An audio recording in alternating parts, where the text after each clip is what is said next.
Hola, ¿qué tal? Buenas tardes. Vamos a ver cómo hacer una fogata cuadrada.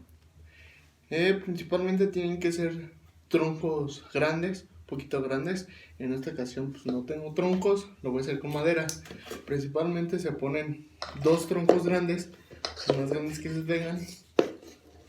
Se pone en la posición así, de dos. Entonces vamos formando un tipo pirámide.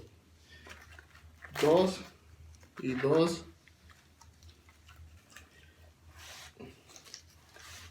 y dos y dos. Ya una vez formado esto,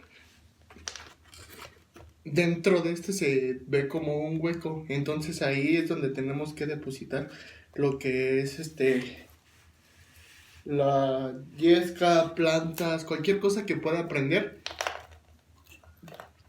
Ya al momento de prenderla, acá tiene un espacio, lo podemos prender ya sea por este espacio que tenemos atrás o lo podemos prender directamente.